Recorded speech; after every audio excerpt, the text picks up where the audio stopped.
ಇಷ್ಟಪಡ್ತಕ್ಕಂಥ. ಇಂದಿರಾ ಗಾಂಧಿ ಬಿಟ್ಟರೆ ನರೇಂದ್ರ ಮೋದಿ ಅವರೇ mass leader ಅಂತ ನೀವೊಂದು ಮಾತು ಹೇಳಿದ್ದೀನಿ.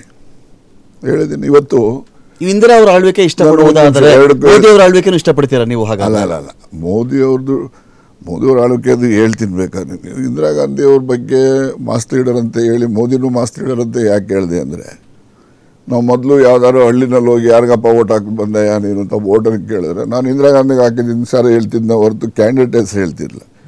ಅದೇ ಪರಿಸ್ಥಿತಿ ಇವತ್ತು ಹಳ್ಳಿಗಳಿಗೆ ಹೋದರೆ ಯಾರು ಓಟ್ ಹಾಕಿದ್ಯಾ ಅಂದರೆ ಮೋದಿಗೆ ಹಾಕಿದ್ದೀನಿ ಸರ್ ಅಂತಾನೆ ಹೊರತು ಯಾವನ ಕ್ಯಾಂಡಿಡೇಟ್ ನಿಂತಿದ್ದವನಿಗೆ ಹಾಕಿದ್ದೀನಿ ಅಂತ ಹೇಳುವಂಥ, ಅದು ಜನಾಭಿಪ್ರಾಯ ಏನಿದೆ ಅದನ್ನು ನಾನು ಹೇಳಿದ್ದೇನೆ ಹೊರತು ದಟ್ ಮೀನ್ಸ್ ಟು ಸೇ ನಾನು ಮೋದಿ ಸಪೋರ್ಟರು ಅಥವಾ ಮೋದಿನ ಹೊಗಳ್ಬಿಟ್ಟಿದ್ದೀನಿ ಅಂತಲ್ಲ. ವಾಸ್ತವಾಂಶ ಏನಿದೆ ಅದನ್ನು ಹೇಳಿದ್ದೀನಿ ನಾನು. ಯಾವಾಗ ಪ್ರವಾಹಕ್ಕೆ ಎದುರುಗಡೆ ಈಸ್ತಾರ ರಾಜಣ್ಣ ಅವರು ಯಾವಾಗಲೂ ಪ್ರವಾಹಕ್ಕೆ ನಾನು ಸತ್ಯದ ಪರ ಇರೋನು, ಅಸತ್ಯದ ವಿರುದ್ಧ ಈಜ್ತೇನೆ ನಾನು. ಅದರಲ್ಲೇನು ನಾನು ಯಾವುದಕ್ಕೂ ಎದುರದು ಇಲ್ಲ.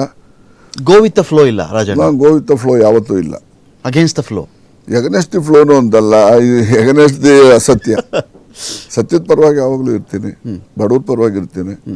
ನಾನು ಯಾವುದೇ ಒಂದು ಹಂತದಲ್ಲಿ ನಾನು ಅಧಿಕಾರಕ್ಕೆ ಅಂಟ್ಕೊಳ್ಳೋನು. ರಾಜಣ್ಣ ಟಾರ್ಗೆಟ್ ಮಾಡಲಿ ಬಿಡಿ, ನನಗೇನು ಅದರಿಂದ ನಾನು ಅಂಜತಕ್ಕಂಥದ್ದಿಲ್ಲ.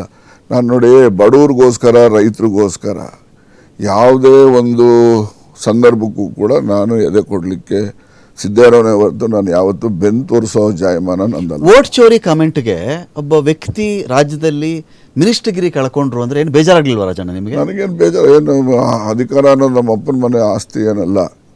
ಯಾವತ್ತೂ ಜನ ಕೊಡ್ತಕ್ಕಂಥದ್ದು ಭಿಕ್ಷೆ ನಮಗೆ. ಅದನ್ನು ನಾವು ಜನರ ಸದುಪಯೋಗ, ಜನರ ಒಳಿತಿಗಾಗಿ ಬಳಸಬೇಕು. ಅಧಿಕಾರ ಇಲ್ಲ ಅಂದರೆ ಏನು ಅವಶ್ಯಕತೆ ಏನಿಲ್ಲ. ನನ್ನ ಕೆಲಸ ನನ್ನ ಇತಿಮಿತಿನಲ್ಲಿ ಏನು ಒಳ್ಳೇದು ಮಾಡ್ಬೋದೋ ಮಾಡ್ಕೊಂಡು ಹೋಗ್ತೀನಿ. ಸಿದ್ದರಾಮಯ್ಯನ ಮನೆ ಆಸ್ತಿ ಅಂತಾನು ಅಲ್ಲ ಅಂತಾನು ಕೂಡ ಹೇಳಿದ್ರಲ್ಲ ನೀವು. ಯಾರೊಬ್ಬನು ಆಸ್ತಿ ಅಲ್ಲ, ನಾಟ್ ಓನ್ಲಿ ಸಿದ್ದರಾಮಯ್ಯ ಅವ್ರ ಮನೆಯದು ಆಸ್ತಿ ಅಲ್ಲ ಅಂತ ಹೇಳಿದ್ರಿ ನೀವು. ಅಲ್ಲ, ಸಿದ್ದರಾಮಯ್ಯನವ್ರದ್ದು ಕೂಡ ಆಸ್ತಿ ಅಲ್ಲ ಅಧಿಕಾರ ಅಂತಲೂ ಹೇಳಿದ್ದೀನಿ. ಅವ್ರ ಮನೆ ಆಸ್ತಿನೂ ಅಲ್ಲ. ಯಾರು ನೋಡಿ, ಯಾವುದೇ ರಾಜಕಾರಣಿ ಇರಲಿ, ಈ ರಾಜಕೀಯ ಅಧಿಕಾರ ಇದೆಯಲ್ಲ ಅದು ಯಾರೊಪ್ಪನ ಸೊತ್ತೇನಲ್ಲ.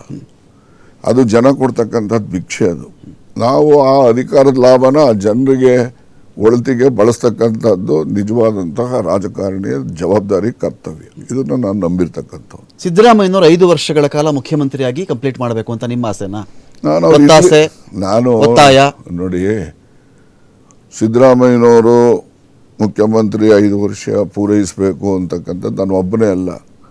ಬಡ ಜನತೆ ಇದೆಯಲ್ಲ, ಎಲ್ಲ ಜಾತಿಯಲ್ಲಿರೋ ಬಡವರು ಇದ್ದಾರಲ್ಲ, ಬ್ರಾಹ್ಮಣರಲ್ಲಿರ್ಬೋದು, ಒಕ್ಕಲಿಗರಲ್ಲಿರ್ಬೋದು, ಲಿಂಗಾಯತರಲ್ಲಿರ್ಬೋದು, ವೈಶ್ಯಾಸಲ್ಲಿರ್ಬೋದು, ಬಡವರು ಎಲ್ಲ ಜಾತಿಯಲ್ಲಿದ್ದಾರೆ. ಯಾವುದೇ ಜಾತಿನಲ್ಲಿ ನನ್ನ ಜೊತೆಲಿ ಬನ್ನಿ, ಇವತ್ತು ಒಪ್ಪತ್ತು ಊಟ ಮಾಡ್ತಕ್ಕಂಥ ಬ್ರಾಹ್ಮಣರ ಮನೆಗಳು ನಾನು ತೋರಿಸ್ತೀನಿ, ಇವತ್ತೇ ತೋರಿಸ್ತೀನಿ. ಹಾಗಾಗಿ ಬ್ರಾಹ್ಮಣರು ಅಂತಿದ್ದಂಗೆ ಭಾಳ ಇವರಪ್ಪ ಅಂತಕ್ಕಂಥ ಭಾವನೆ ಏನು ಬಂದ್ಬಿಟ್ಟಿದೆಯಲ್ಲ, ಅದೆಲ್ಲ ಸರಿಯಾದಂಥದ್ದಲ್ಲ. ಹಳ್ಳಿಗಾಡಿನಲ್ಲಿ ಜೀವನ ನಾನು ಹತ್ತಿರದಿಂದ ನೋಡಿರ್ತಕ್ಕಂಥ ಎಲ್ಲ ಜಾತಿಯಲ್ಲೂ ಬಡವರಿದ್ದಾರೆ. ಆ ಎಲ್ಲ ಜಾತಿಯಲ್ಲಿರ್ತಕ್ಕಂಥ ಬಡವರ ಒಳಿತಿಗಾಗಿ ಯಾರು ಚಿಂತನೆ ಮಾಡ್ತಾರೆ ಅವನನ್ನು ನಾನು ಇಷ್ಟಪಡ್ತೀನಿ.